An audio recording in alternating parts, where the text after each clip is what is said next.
Well, I think the world is open because I think now we've gotten the opportunity to prove ourselves.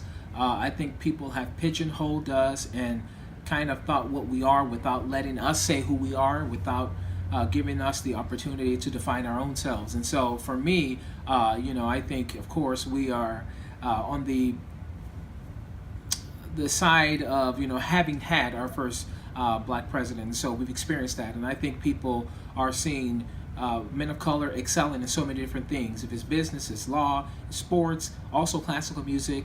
There's so many things that we excel at, and I think people are hopefully open to see us to thrive in whichever genre that we apply ourselves and commit ourselves to.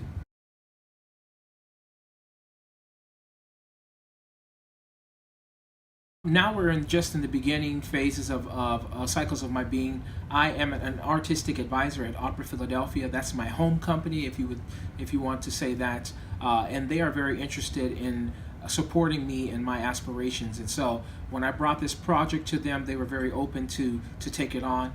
They wanted to support me, my endeavors, and my artistic vision. And so it all came to fruition by me talking to the general director there, David Devan, and him wanting to invest again their resources into this project for me. So Lyric Opera Chicago, where I'm doing that also as well, and Carnegie Hall is the other place that's the kind of like the trifecta of this song cycle. All of these things, all of these companies have initiatives to try to expand diversity, to try to reach out to people, to try to serve the people of these various communities. And so this is why I chose these companies. They're very highly visible.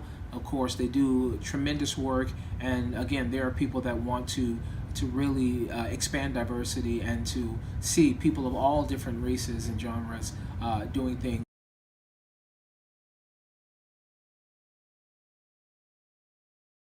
There are so many, and they're probably, not household names. Of course, the great Paul Robeson, who was also a political activist, an athlete, an actor. Paul Robeson.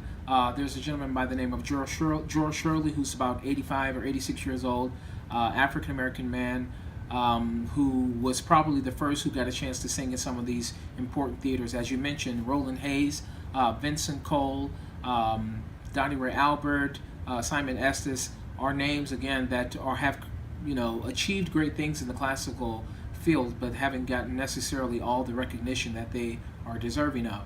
So I have my role models out there, and those are the people that inspired me to pursue my dreams of being an opera singer.